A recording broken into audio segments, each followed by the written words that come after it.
डोरी डोरी डीह माव खाहुड़ी आया मयन पेरें खेह को जाना कह पार जी।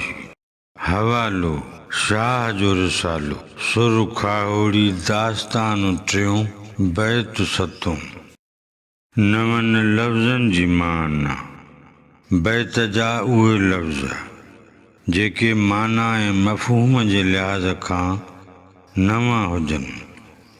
डोरे डोरे माना वॾा सफ़र करे, खाहोड़ी माना पोहरियो करे ॾुथ मेड़ींदड़, मयो माना उठ, मया मयो जो जमो आहे यानी उठ, मयन मया इस्म जी मफ़ूली सूरत, मयन माना उठनि, खेह माना मिट्टी, गर्द गुबार।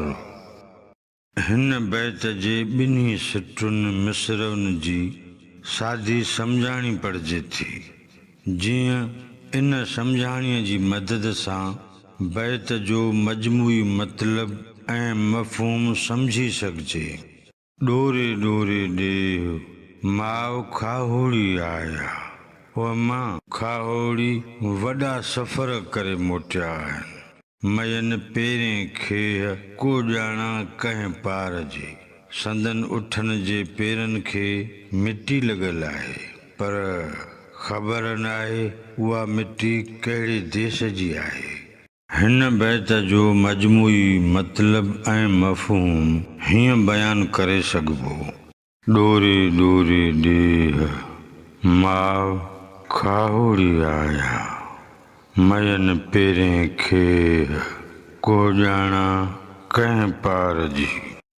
दुनिया में हिकिड़ा अहिड़ा माण्हू आहिनि जेके पंहिंजे बचनि घर भातियुनि जो पेट पालण ख़ातिर पोरियो करण वेंदा आहिनि।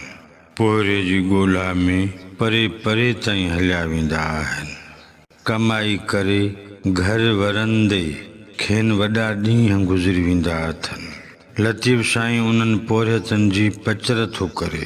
उहा नारी जंहिंजो कांध कमाइण वियो हो, तंहिं जॾहिं उन्हनि खे ॾेह वरंदे ॾिठो तॾहिं पंहिंजे माउ ससु खे ॿुधायई त उहा मां खाहोड़ी वॾा सफ़र करे मोटिया आहिनि।